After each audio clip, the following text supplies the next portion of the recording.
Hoje é dia de Santa Ceia, é um dia especial e temos aí um bom número.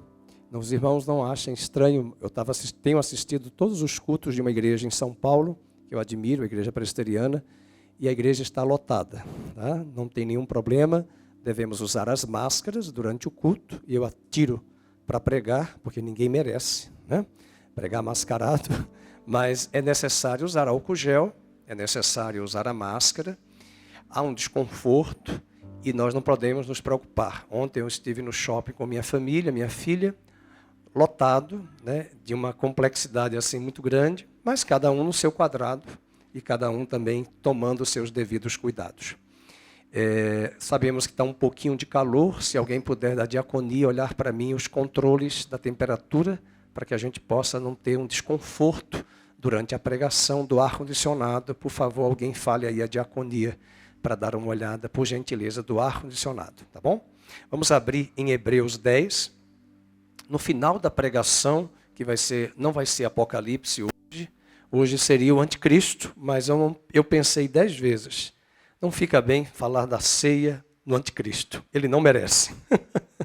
Então vamos falar da pessoa de Cristo, e o capítulo 13 de Apocalipse também fala de Cristo, que o Cordeiro de Deus foi morto antes da fundação do mundo.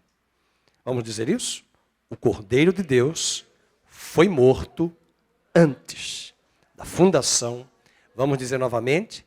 O Cordeiro de Deus foi morto antes da fundação do mundo. Sabe o que isso quer dizer?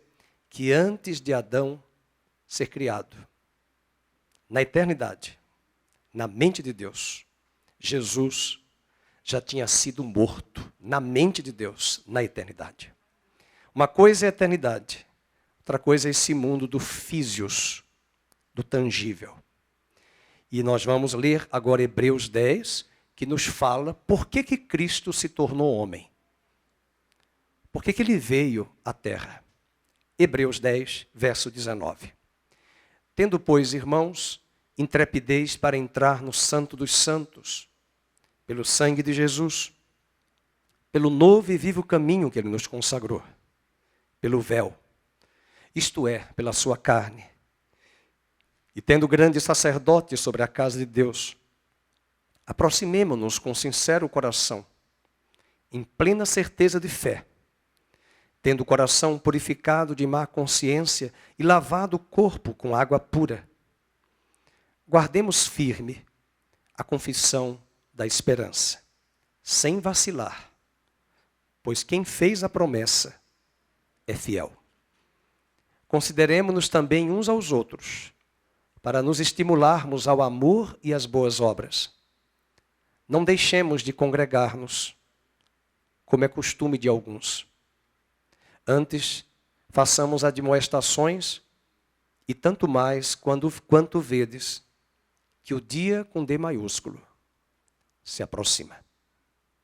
Pai querido, nós aquietamos a nossa alma, pedimos que o Senhor nos dê sabedoria para vivermos uma vida digna. Queremos aquietar o nosso coração. Muitas vezes nós chegamos à tua presença agitados, distraídos, inquietos, incomodados com tudo que nos cerca. Mas nesse momento nós queremos aquietar o nosso coração. Queremos nos prostrar diante dos teus pés.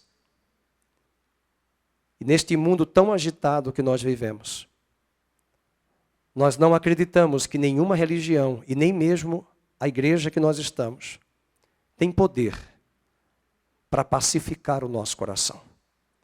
Mas nós estamos diante daquele que morreu por nós, que é poderoso e suficiente para nos outorgar a paz e reconciliar o nosso coração perdido outrora, agora diante de Deus pacificado, diante de ti pacificado, para que possamos prosseguir, como diz o autor, o livro de Oséias, em conhecer ao Senhor. Eis-nos aqui, seja com o irmão Mário neste momento, que estava aqui conosco, que passou mal, mas que o Senhor seja com ele. Restaure a sua saúde, normalize ali os seus batimentos cardíacos, sua pressão arterial. Tire dele o medo, o pânico. Abençoe sua sobrinha Patrícia, que está ali assistindo. E que o Senhor fortaleça o teu filho. Enquanto estamos aqui e aonde ele estiver em casa agora, ele seja ministrado pela tua maravilhosa graça. Oramos pela Patrícia que está conosco, para que também ela seja ministrada por ti, que as dores desapareçam agora. Cessem essas dores, esse medo, esse pânico.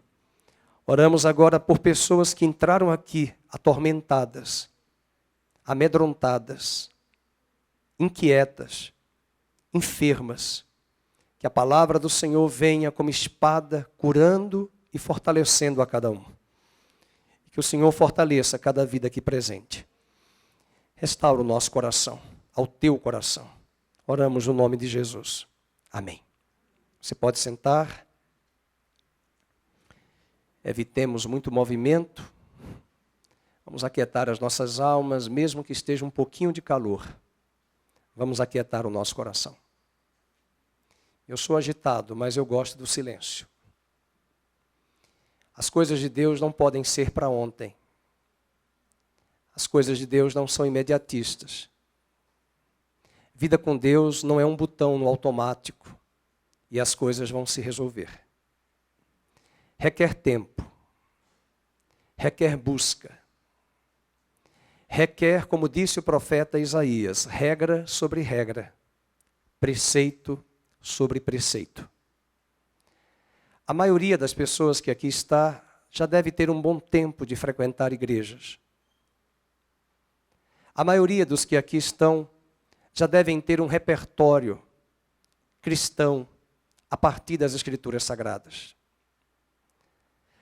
Em meio a um auditório como esse, é possível ter pontualidades daqueles que têm mais anos de fé, menos anos de caminhada com Cristo. Para Deus, nós somos nivelados e vistos por eles em Cristo Jesus. Porque do ponto de vista dele, nós vamos chegar à estatura da varonilidade perfeita que é Cristo. Mas até lá, temos uma jornada. Paulo diz em Coríntios, até Renato Russo, do Legião Urbana, tomou emprestado essa letra e cantou e gravou, mas morreu. Porque ele é igual a mim e a você, terreno. Mas ele se apropriou da palavra do apóstolo Paulo, falando sobre amor. E quando Paulo falou sobre amor, o ágape, que infelizmente algumas traduções colocaram a palavra caridade. Não é palavra caridade, é amor. Não é amor eros, sensual. Não é amor filéu, filia, amizade. Amor ágape.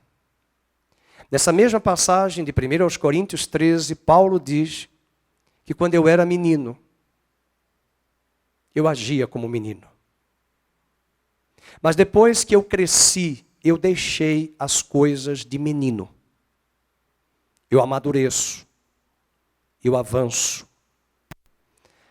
Frequentamos escolas e avançamos a cada ano, embora alguns estados insistam em fazer a avaliação progressiva, contínua, mesmo que seja reprovado em conteúdos curriculares. Mas do ponto de vista de Deus, nós vamos avançando, crescendo. Temos muito a avançar. E por que estou falando isso? O autor de Hebreus, essa carta que acabamos de ler, uma pequena passagem, nós a estudamos o ano passado, todos os domingos. Para o autor de Hebreus, aquele grupo a quem ele remete a carta, pelos anos decorridos, já era para eles estarem um alimento mais sólido. Para o autor de Hebreus, essa carta foi escrita para encorajar hebreus ou israelitas, que agora convertidos a Cristo, estão debaixo da perseguição romana. Alguns acreditam que essa carta foi escrita na época do imperador Cláudio, nome de meu cunhado. Mas esse imperador não foi tão bonzinho. Ele perseguiu os judeus em Jerusalém. Após ele, outros imperadores virão e começarão a perseguir os cristãos. Hebreus convertidos que moravam em Roma foram expulsos de Roma.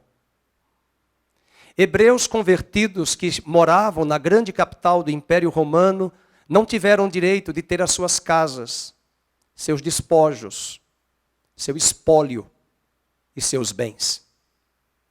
Esses hebreus foram afugentados, corridos de Roma. E a única possibilidade que eles tinham era de voltar para a terra deles, a terra de Eretz Israel, a terra de Israel. Aquela terra não era autônoma. Aquela terra agora era uma colônia romana. E voltar para a Judéia era também ter que lidar com autoridades romanas.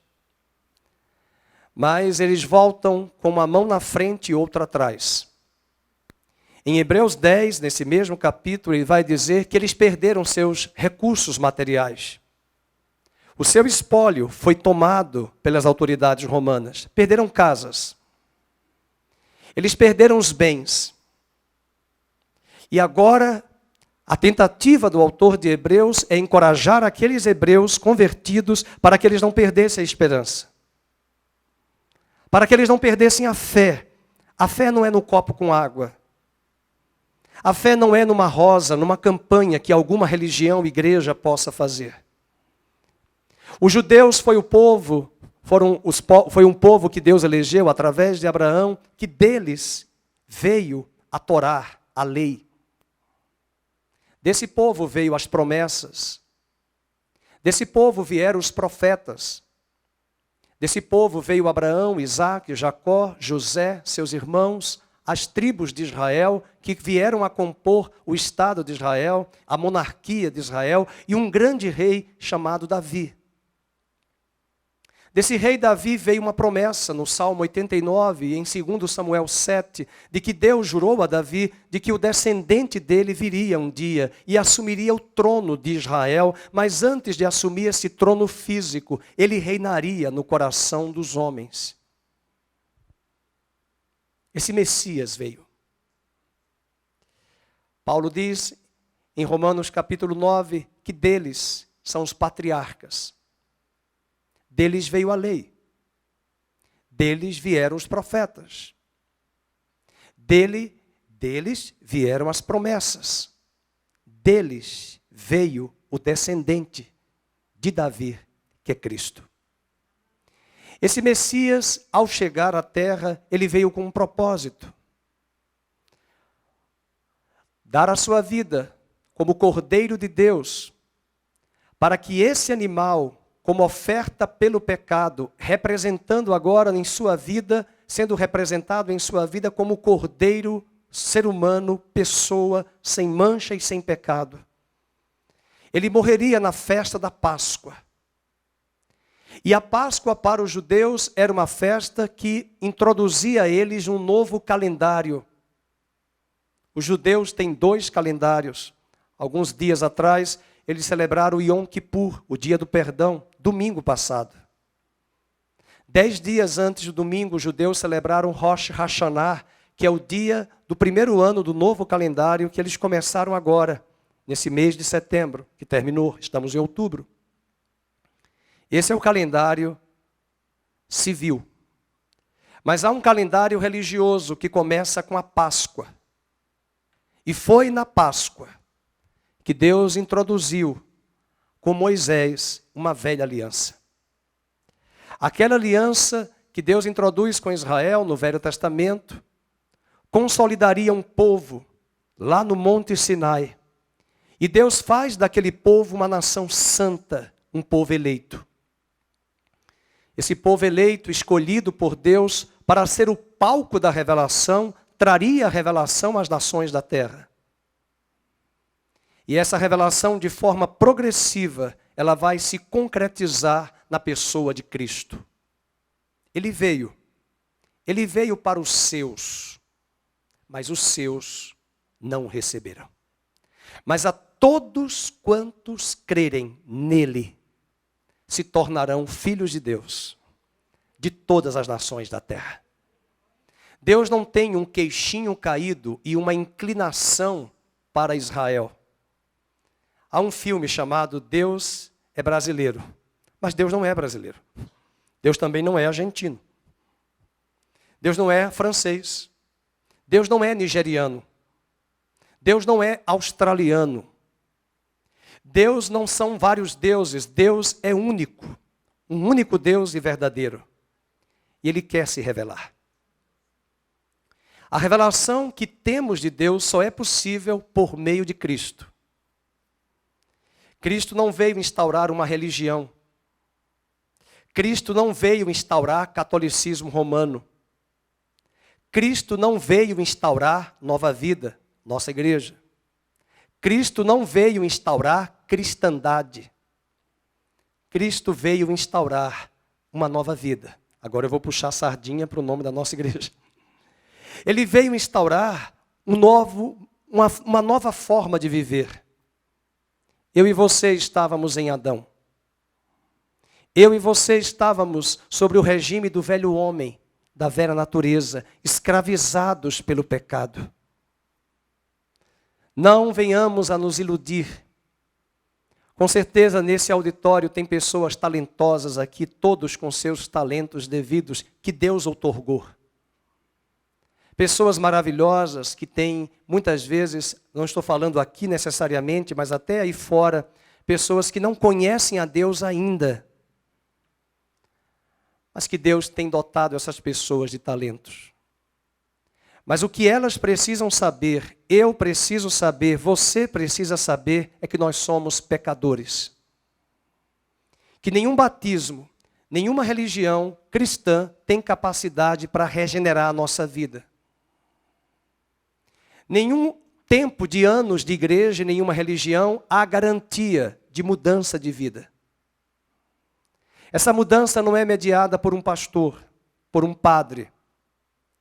Essa mudança de vida não é gerada por mecanismos humanos, sofismas, estruturas de raciocínio, discursos, falácias. Eu tenho uma experiência de olhar para o meu passado e ver todos os meus anos vividos com intensidade no catolicismo. Eu conhecia o Senhor ainda na Igreja Católica. Mas eu não conhecia as Escrituras. Eu não conhecia de uma experiência. É verdade que eu poderia ter permanecido, sim, mas nós caminhamos e na medida que nós lemos as Escrituras Sagradas, ouvimos a palavra e começamos a congregar com os membros da nossa igreja local, nós aprendemos uns com os outros e com o testemunho do Espírito. Mas isso não seria possível se o Espírito de Cristo não testificasse em nosso coração que somos pecadores e que precisamos nos arrepender da nossa vida velha, da nossa forma de enxergar as coisas e viver a nossa vida sobre a nossa ótica. Nós precisamos buscar a Deus e conhecê-lo, porque só Ele pode nos regenerar. A tese do autor de Hebreus é encorajar, por meio dessa carta, aqueles hebreus convertidos que estavam agora desanimados. Mergulhe comigo agora no tempo e no espaço e vamos voltar, como diz o filme, De Volta para o Futuro, parte 1, parte 2, parte 3, e lembremos lá na cruz o que Cristo fez. Hoje é a mesa do Senhor. Nesta mesa, nós precisamos lembrar, a partir dessa carta, que o autor escreve esse conteúdo para que aqueles hebreus ou judeus, voltando para a terra deles, fisicamente, tentando recomeçar a vida, muitos deles ousaram retroceder e abandonar a Cristo.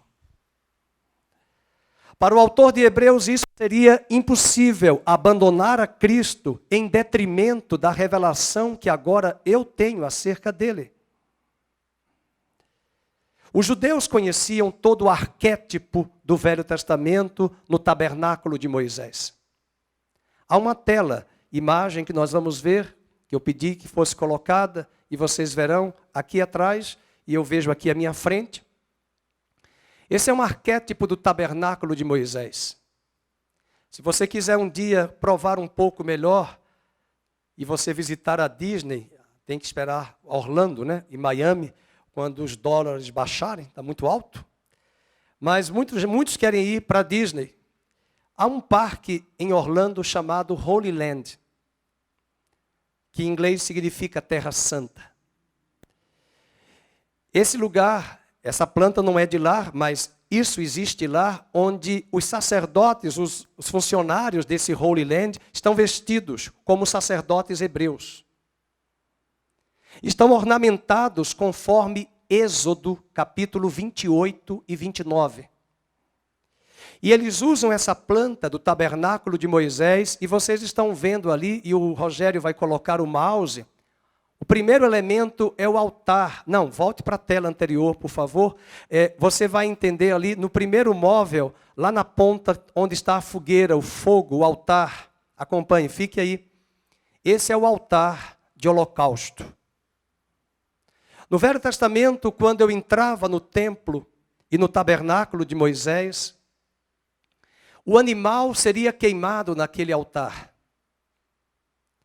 Eu teria que derramar o meu animal, que substituiria a minha vida, porque o salário do pecado é a morte. O animal deveria ser morto à minha frente, e eu usaria as minhas mãos para transferir a minha culpa para o animal.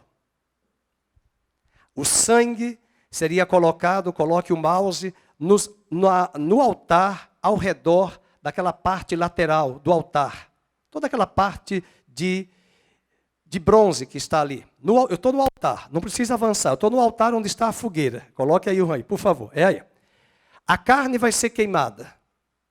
O sangue vai ser aspergido no altar. Eu transfiro a culpa. O sacerdote me observa. E na minha frente, o sacerdote estrangulará o animal e queimará a carne do animal como oferta pelo pecado.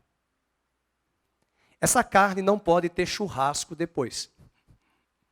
Oferta pelo pecado, você não pode comer. Mas a oferta pacífica, no livro de Levítico, se a Dalvani fosse levar uma oferta para a casa de Deus, porque ela está alegre, porque ela conquistou uma vitória que Deus deu a ela. Ela levava um cordeiro e dizia ao sacerdote, essa oferta é pacífica. Paz. Eu tenho paz com Deus, eu estou alegre, Deus tem me abençoado tanto, eu vou dar para o reino dele. Lembrem que essas ofertas sustentavam o sacerdote. O sacerdote podia comer da oferta. Essa carne poderia ser comida pelo sacerdote porque ela não é para o pecado. Observem que esse primeiro móvel, coloque o mouse, o primeiro móvel ainda, o altar está do lado de fora. Esse espaço é chamado átrio.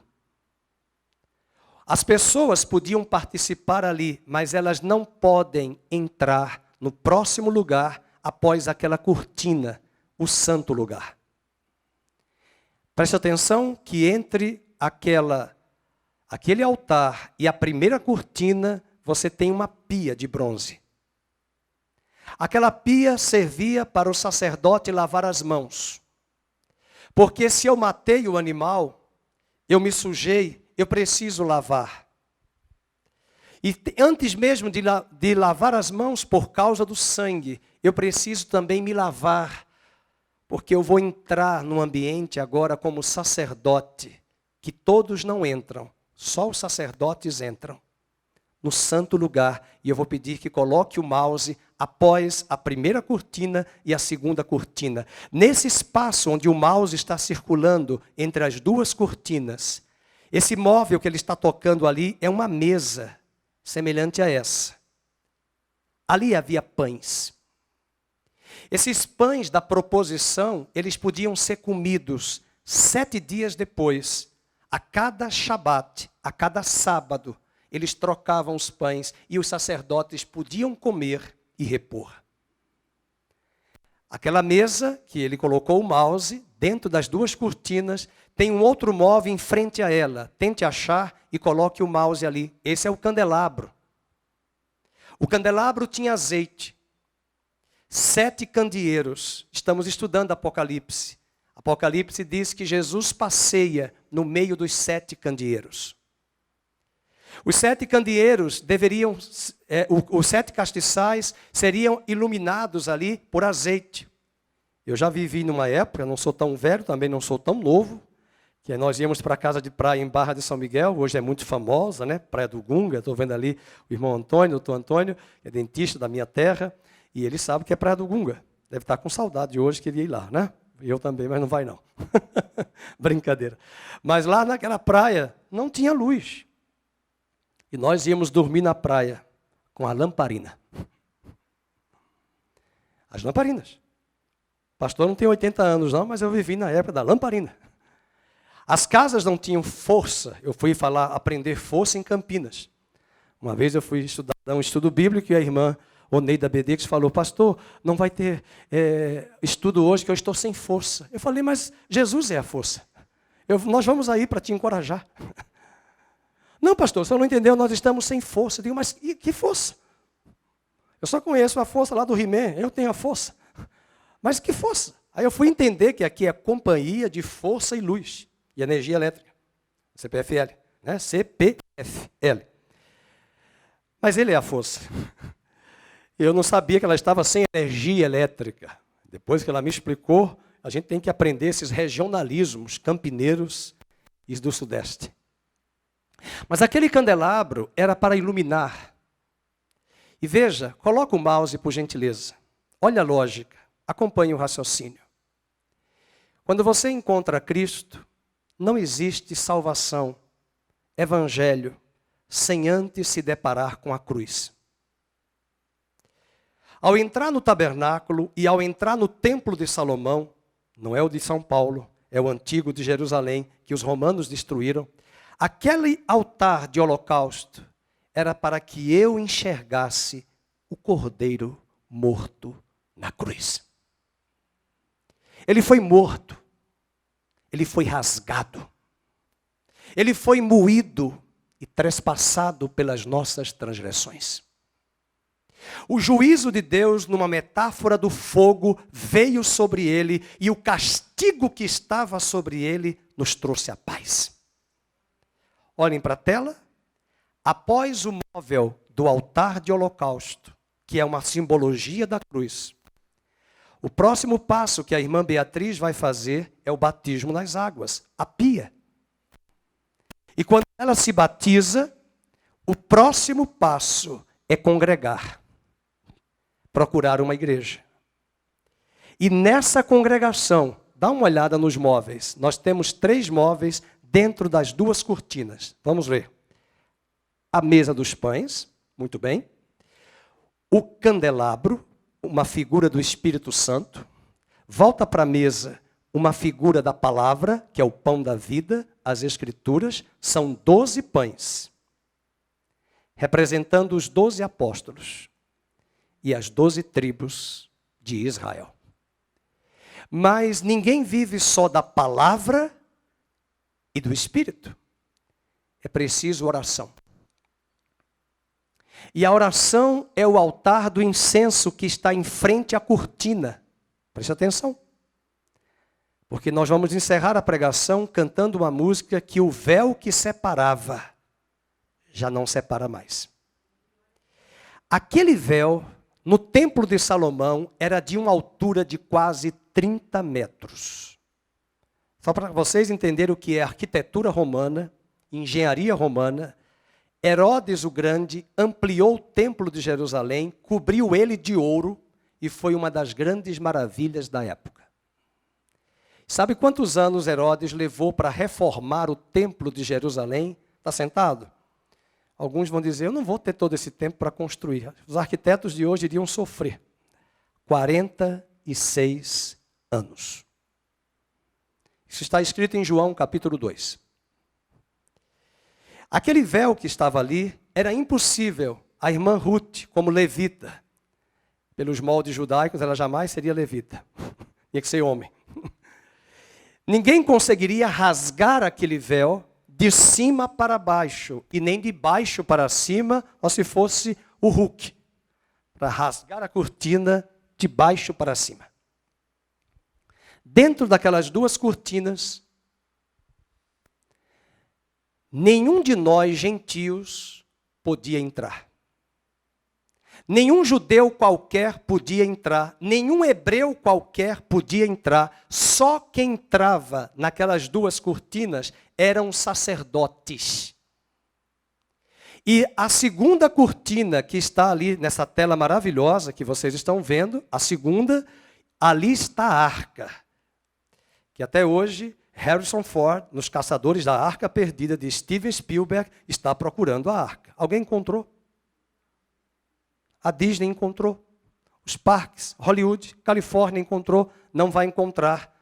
Porque Jeremias, capítulo 3, diz que jamais a arca será encontrada. Porque a arca é uma figura de Cristo. E a figura já deu lugar à realidade. Porque Cristo é a própria arca de Deus, feita de madeira, humano e revestida de ouro divino, 100% Deus, 100% homem.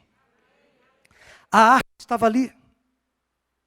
Ninguém poderia entrar. E domingo passado, os judeus celebraram o dia mais sagrado, Yom Kippur.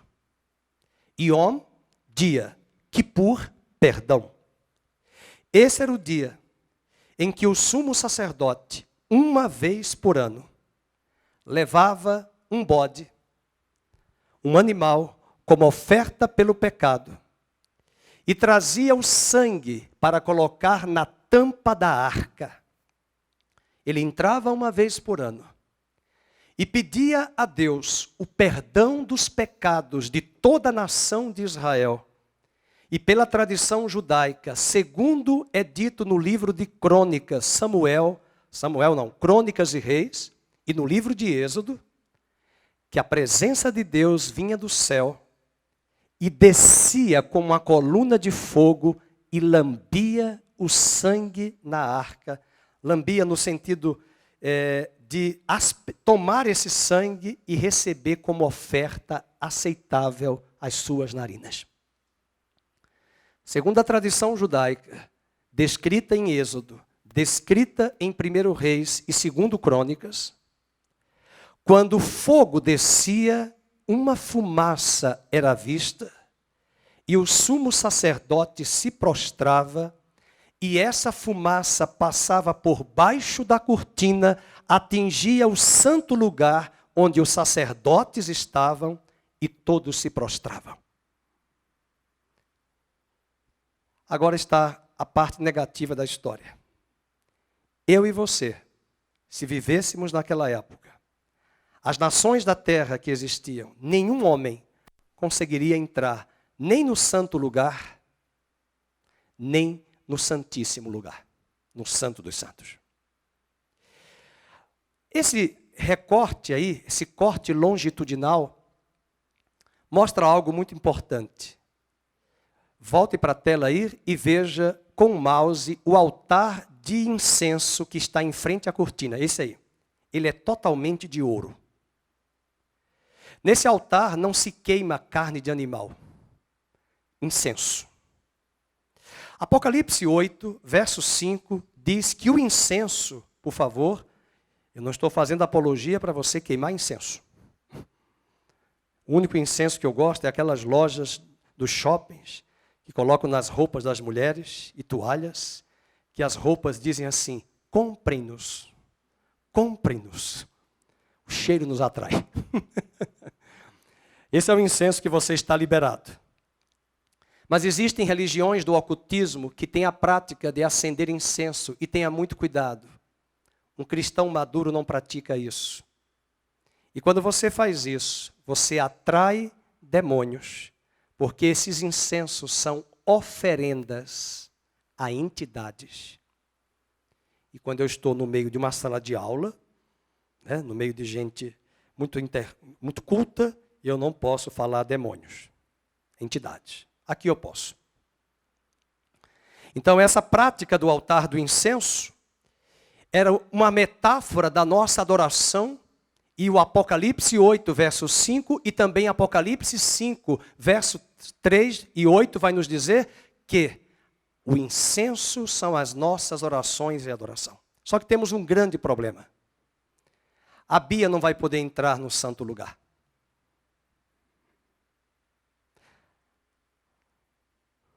Eu estou olhando para os irmãos e esquecendo o nome dos irmãos. A Ruth não vai entrar. A Marilene não vai entrar. O Mário não vai entrar. A Lília não vai entrar. Nós não vamos entrar porque nós não temos acesso. O véu está ali. Era impossível. Havia uma regra.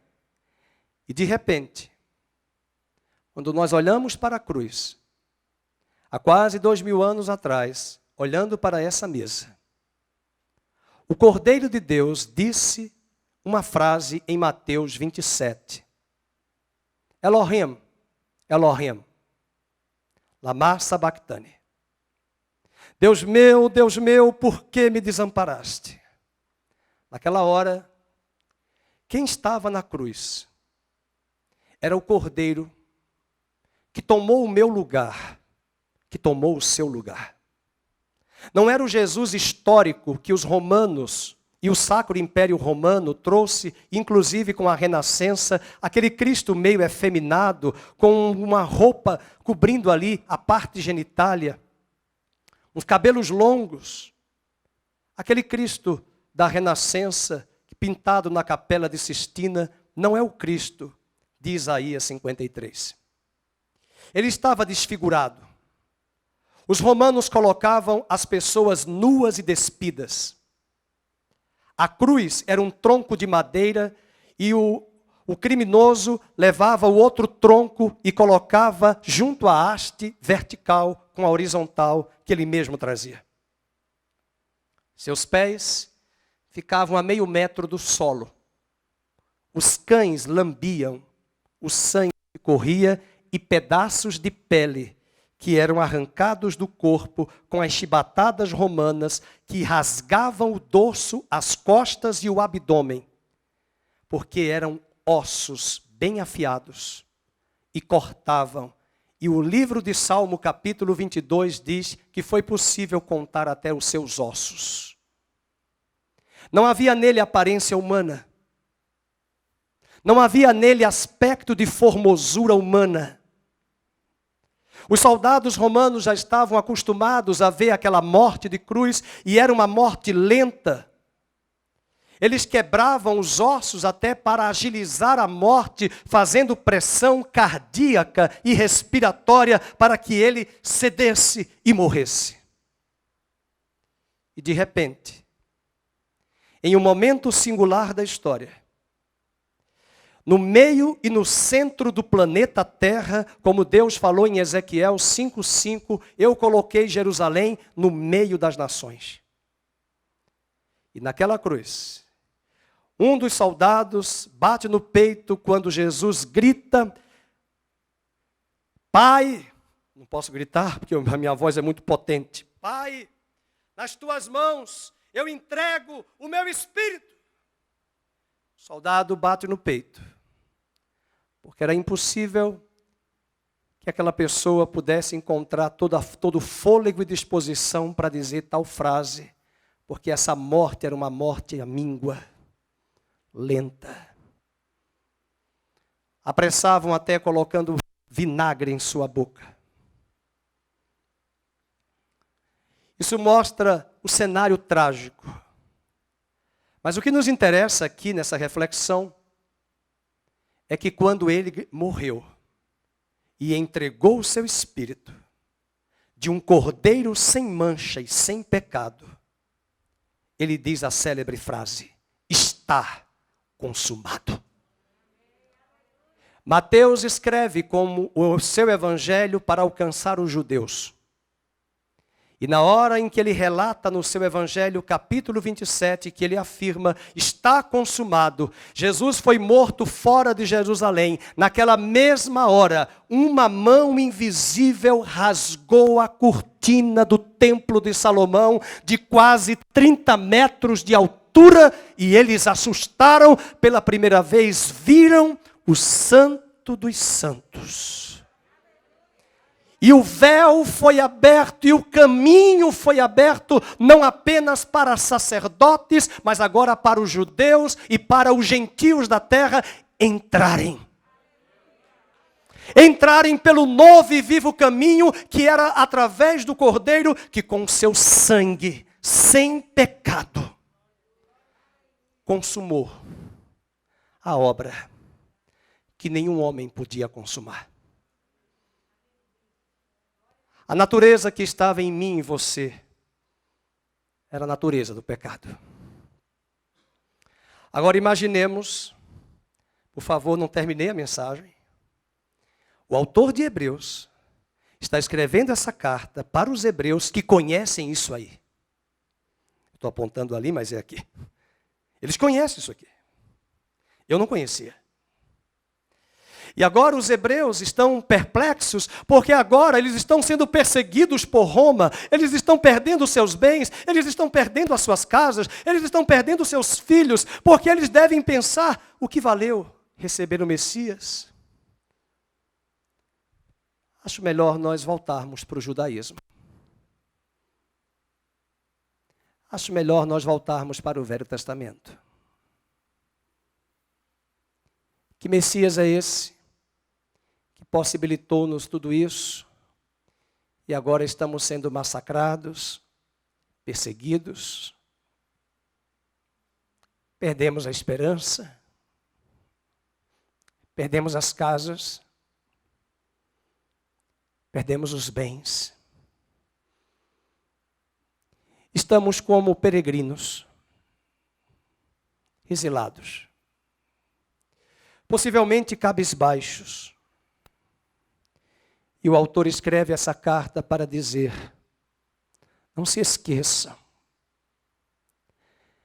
que o véu foi rasgado, que o caminho foi aberto.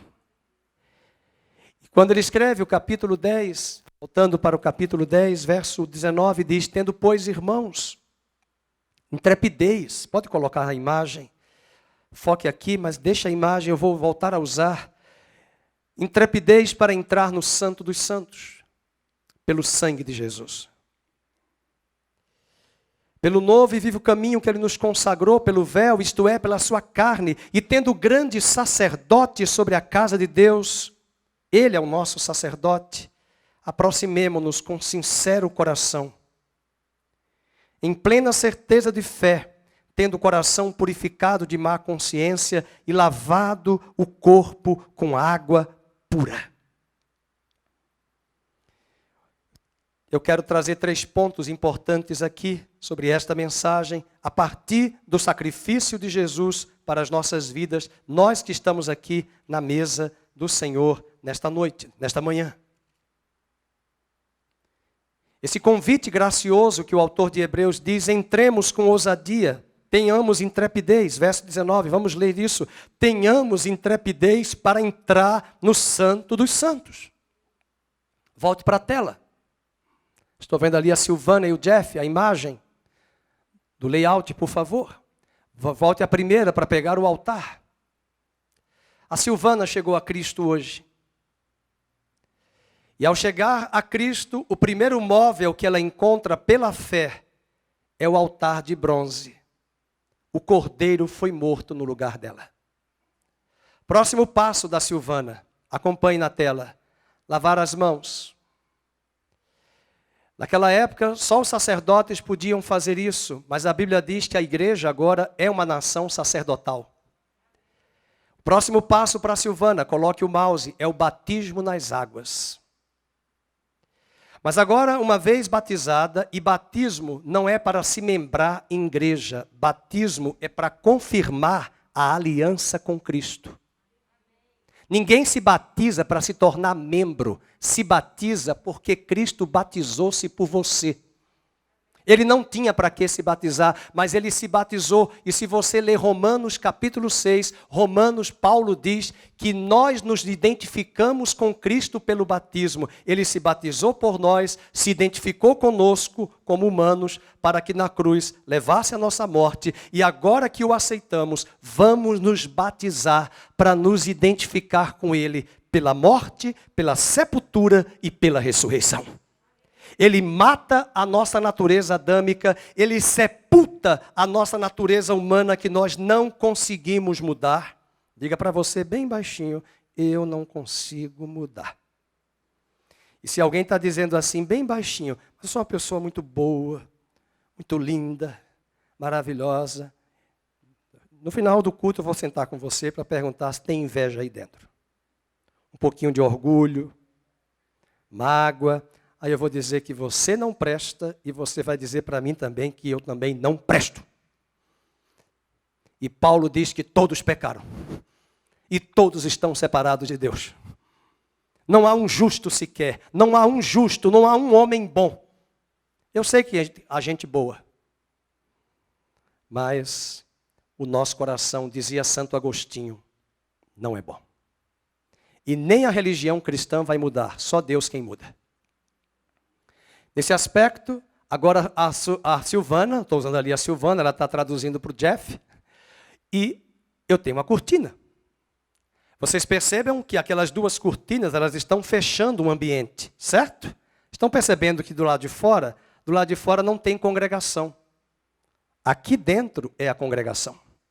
Isso fala que eu preciso congregar. E aonde eu congrego, eu vou ter, vamos ver? Coloca lá no mouse, dentro das duas cortinas, alimento, pão. Lá dentro, espírito, candelabro. E lá dentro, a oração. Ninguém diz amém, meu Deus. É o calor ou é a fome? Agora, o véu foi rasgado. E nós vamos ver lá no livro de Apocalipse, nas próximas aulas, que quando João vê esse arquétipo lá na Nova Jerusalém, ele não vê a cortina. Ele só vê a arca. Porque como o véu foi rasgado, a arca já está viva, presente. O caminho foi aberto. Ele não diz, eu vi o altar e depois eu vi uma cortina. Não, eu vi o altar e depois eu vi a arca. Diga para o Steven Spielberg, que ele já está velhinho, né? Já fez muitos filmes, que ele não vai encontrar a arca. Quem assistiu o primeiro filme como eu assisti, Os Caçadores da Arca Perdida? Eu assisti. Todos. Inclusive estive lá naquele réplica de estúdios, eles mostram, eu querendo saber onde é que está a arca, todo inocente. E ele vai buscar a arca lá na Etiópia, porque Salomão teve um caso, Salomão teve muitas mulheres, misericórdia, 300 princesas, 700 concubinas. Se envolveu com a rainha Candace, daquela região de Cush, do Baixo Egito. E diz a história do Alto Egito, e diz a história que nessa relação que ele teve, alguns acreditam, e os judeus acreditam, que a arca original foi levada para o Egito. Ele fez uma réplica e colocou no templo. E até hoje os romanos levaram a arca. A rainha Candace deve ter ficado com a arca e ficou lá nos túmulos das pirâmides, só Deus sabe onde ela está. Só que a arca era uma figura de Jesus. Agora vejam, o que é que eu tenho na igreja? Vamos ler a comunhão com os santos, o pão da vida, o enchimento do Espírito e a oração. Nada teria sentido se a cortina não tivesse sido rasgada. Com a cortina rasgada, eu tenho acesso com ousadia ao Santo dos Santos. E agora Deus não fala só com o sumo sacerdote, Deus fala com todos. Deus se revela a todos. Deus não tem filhos privilegiados na igreja. Todos nós somos uma nação santa. E os sacerdotes que ficavam confinados nessas duas cortinas, agora os sacerdotes podem entrar no Santo dos Santos. Imagina, você é uma judia, você sabe tudo isso e você agora se converteu a Cristo e Roma persegue você e destrói tudo. Sua família está arruinada. Você pode perder a sua esperança. E o autor de Hebreus está escrevendo, você não vai perder a esperança não, porque tudo isso eram sombras de uma realidade que estava por vir, que é Cristo. E você não vai desanimar, porque nós devemos guardar. Veja o que Paulo, o autor de Hebreus, diz no verso 23. Aproximemo-nos com sincero coração, em plena certeza de fé, tendo o coração purificado de má consciência e lavado o corpo com água pura. Ele está falando da bacia. E o verso 23, guardemos firme o quê? A confissão de quê? Não é da fé, da esperança. Sabe por quê? É só você assistir o filme O Pianista. É só você assistir ao filme A Lista de Schindler. Quando os judeus morriam. Lembro de uma cena que Schindler mostra no filme. Eu não tive coragem de assistir ao filme pela segunda vez agora, depois de mais de 25 anos. Eu me recusei a assistir ao filme pela segunda vez. Uma batata para dividir para 5 judeus. Uma batata inglesa, era o almoço. E quando essa família come, as crianças judias perguntam: mamãe, aonde está o Eterno? O Eterno não existe. Nós perdemos a esperança.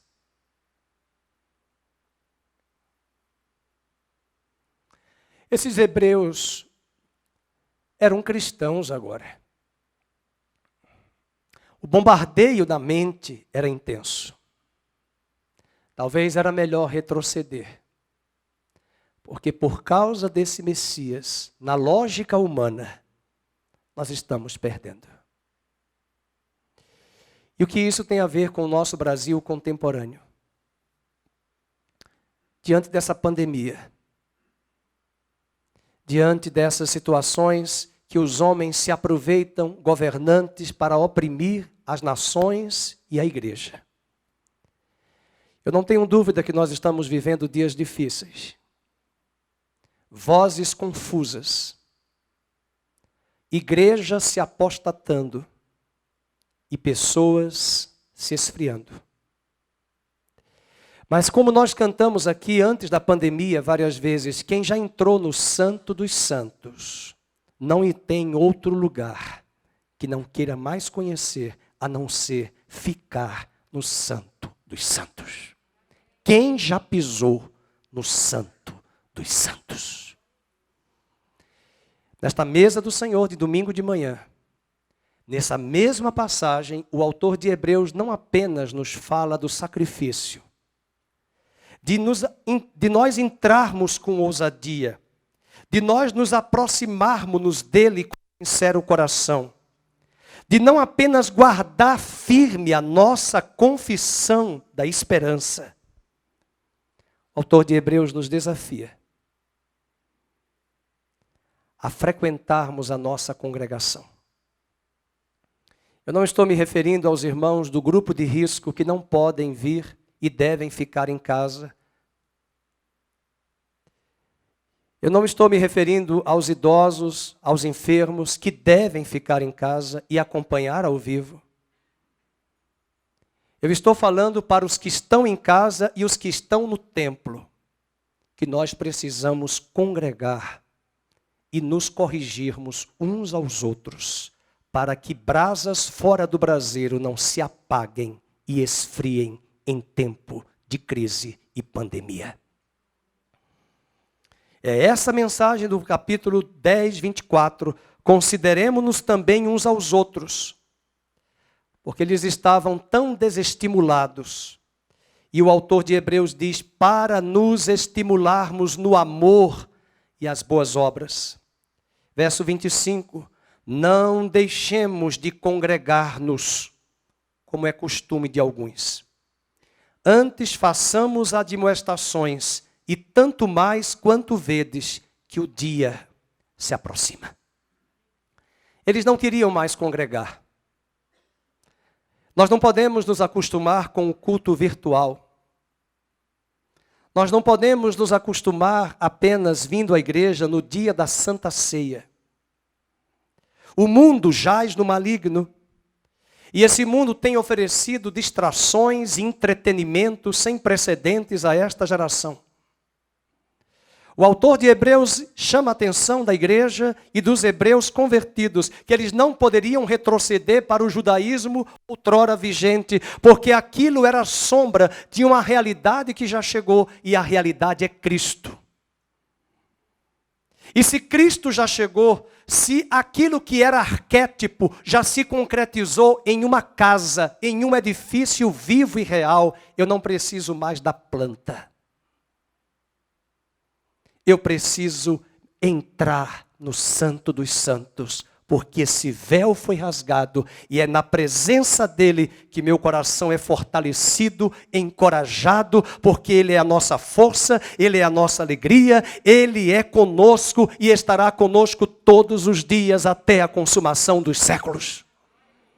Ele não nos desamparará, ele não nos deixará. Hebreus 13 diz: nunca te deixarei e nunca te desampararei. Não importam as lutas, as circunstâncias e as adversidades, as espadas de Nero e a fúria do Império Romano contra a igreja e a fúria do judaísmo vigente, que era agora perseguidor do cristianismo, porque aqueles hebreus se converteram, gentios se converteram, e o judaísmo vigente ortodoxo, cego pela religião, olhava para aqueles cristãos e enxergava neles uma seita. E nessa caminhada é preciso correr a carreira que nos está proposta, como diz Hebreus 12. Olhando firmemente para o autor da nossa fé, desembaraçando-nos de todo o pecado que tenazmente nos assedia e dos pesos que nós arrastamos em nossa bagagem, a fim de corrermos a carreira que nos está proposta. Nós não podemos voltar para um cristianismo morto, frio, da Idade Média. Essa igreja que Deus começou no livro de Atos dos Apóstolos, ela não vai se casar com um noivo de forma capenga. Ela está destinada como uma noiva à altura de varão perfeito, para sem mancha, sem mácula, se encontrar com o seu noivo. Apaixonada, desejando ardentemente o enxoval da lua de mel. Não existe noiva sem preparar enxoval. Tem que ter enxoval. Os homens não querem porque vai gastar muito, mas você vai gostar depois do cheiro do quarto, dos travesseiros, dos lençóis, das toalhas, da louça. Então, igreja, vamos preparar o enxoval. O enxoval é o caráter de Cristo em nós. Mas não podemos nos apresentar a Ele de mãos vazias. Com a revelação que temos, nós precisamos levar às nações da terra, aos nossos familiares e amigos, esse conhecimento pleno do Evangelho. Voltando para Hebreus 12, Hebreus 10, eu peço aos diáconos que venham aqui à mesa se posicionar. Pastor Felipe vai nos ajudar entregando as bandejas. E você vai se levantar daqui a pouco do seu lugar, junto aos corredores. Hoje nós vamos implantar esse novo material da ceia. Ao longo de todos esses anos, o irmão Valdir e a irmã Suzete sempre fizeram com muito carinho os elementos, preparando o suco. Mas por conta da forma higiênica da pandemia, do isolamento social, para não termos muito contato com as nossas mãos, nós vamos ter de forma individualizada o suco de uva, de marca boa, pelo menos me disseram, vou provar hoje, já provei um pouquinho, dias antes, tá? E um pãozinho, que na verdade é um pãozinho aqui, está com cara de bolachinha, mas não é bolacha. É um pãozinho, quase como uma bolacha. E nós vamos ter de forma individualizada, você pode usar, sem ter que tatear os outros elementos para não contaminar, tá bom? Essa é a ideia. Mas eu quero que você abra a sua Bíblia ainda em Hebreus, ou então coloquemos na tela Hebreus, capítulo 10, verso 19. Vamos ler juntos? Tendo, pois, irmãos, intrepidez para entrar no Santo dos Santos, pelo sangue de Jesus, pelo novo e vivo caminho que Ele nos consagrou pelo véu, isto é, pela sua carne, tendo grande sacerdote sobre a casa de Deus. Uma das coisas que mais tem me incomodado como pastor é que numa hora como essa, a maioria dos cristãos vem para a igreja carregados de uma culpa. Deus tem falado muito isso comigo. Pecado na vida de um cristão é acidente. Um cristão não faz programação para pecar. Ele abomina o pecado. Se dissermos que não pecamos, somos mentirosos. Nós pecamos. Mas Deus não nos criou para pecarmos e vivermos na prática do pecado. Mas o que eu sinto é que talvez hoje de manhã aqui nesse lugar, cristãos que têm anos de igreja, não se viram ainda libertos, perdoados, isentos da culpa. Ou talvez porque não foram ensinados na sã doutrina, ou talvez porque não entraram ainda com ousadia no Santo dos Santos. Quando entramos neste lugar, e entramos com consciência e discernimento de que esse lugar é tão santo, e Deus nos ama tanto que nos separou, e por meio do seu Filho nos lavou, e nos fez ofertas aceitáveis diante dEle. Nós somos perdoados por Ele, e Paulo diz em Romanos 8, nenhuma condenação há para aqueles que estão em Cristo Jesus. E Deus me pede para falar isso ao coração da igreja, a partir das Escrituras. Por que tanta culpa no seu coração? Por que que você não quer enxergar o perdão de Deus para a sua vida? Deus já nos perdoou e nos lavou com seu sangue. Não sejamos mais escravos do pecado, levianamente vivendo na prática do pecado, mas também não esqueçamos que Cristo já nos perdoou e cancelou a dívida que nos era contrária. E agora, isentos dessa culpa, perdoados por Ele, nós vamos entrar no Santo dos Santos. E quem já entrou no Santo dos Santos não tem outro lugar que ele possa querer estar, porque esse lugar é paz, é alegria e é justiça no Espírito Santo. Vamos ficar de pé e vamos cantar com o ministério de louvor. Jesus, em tua presença, reunimos-nos aqui e o véu que separava já não separa mais. Vamos receber os elementos, depois nós vamos comer juntos. Jesus, em tua presença, reunimos-nos aqui. Contemplamos tua face e rendemos-nos a ti. Pois um dia a tua morte trouxe vida a todos nós e nos deu completo acesso ao coração do Pai. Jesus, em tua presença, reunimos-nos aqui. Contemplamos tua face e rendemos-nos a ti.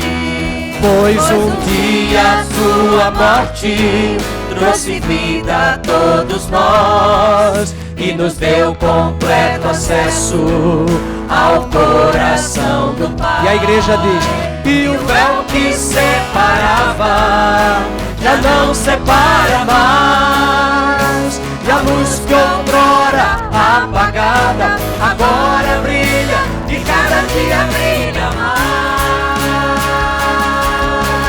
Só pra te adorar e fazer teu nome grande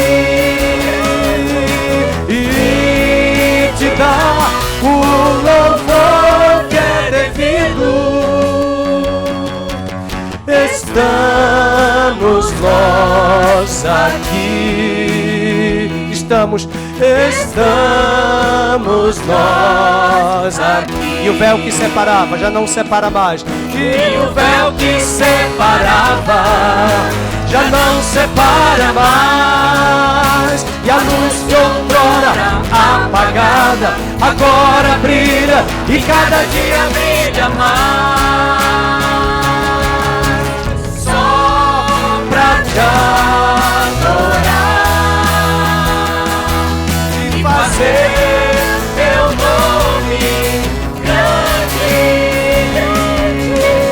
e te dar o louvor que é devido. estamos nós no Santo dos Santos, no Santo. Estamos nós aqui. Estamos nós aqui.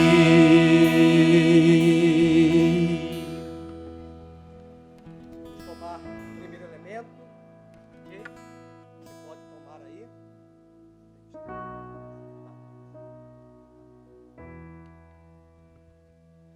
Cada um está recebendo os elementos. A Santa Ceia, o pessoal aqui da plataforma, do Ministério de Louvor. E eu quero crer que toda a ministração já foi suficiente para entendermos que esse pão está disponível. O Cordeiro de Deus já foi repartido por nós, compartilhado. Ele é o pão da vida. Lembremos da mesa dos pães. O pão era trocado a cada 7 dias. A cada domingo nós estamos na casa do Senhor sendo alimentados. Vamos comer dessa mesa, participar desta mesa e permitir que a revelação do Evangelho chegue a mim e a você, entendendo com clareza as Escrituras Sagradas. Comamos todos com gratidão em nome do Senhor.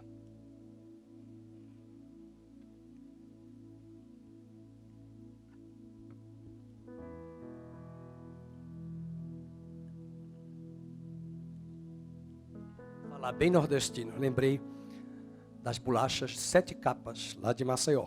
Ó. As bolachas, né? Alguns nem sabem o que é isso, viu, Antônio? 7 capas, só nós sabemos, tá bom? Depois eu falo, aqui não é capa, aqui é folhados. Né? 7 folhas. Brincadeira, mas está um gostinho lá das bolachas de Maragogi. Umas bolachas famosas que alguns nem sabem o que é isso. Né? Fica só na praia de Maragogi. Um dia os irmãos conhecerão e dirão que ali é o paraíso. Brincadeira. Vamos tomar o cálice, a mesa do Senhor. O cálice é apenas uma simbologia. Jesus disse, este é o meu sangue, que é dado por vós. Façam isto em memória de mim. O cálice não vai se transformar em sangue. Não se transforma. Isso se chama transubstanciação. A Bíblia condena esse tipo de doutrina. A substância não tem poder para se transformar. Mas Calvino resgata esse sentimento e esse espírito da Bíblia quando diz, façamos em memória de Cristo. É por aquilo que Ele fez.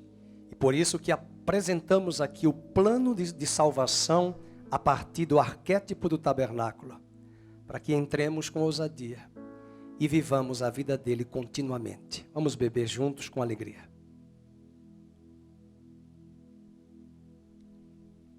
Graças a Deus. Amém?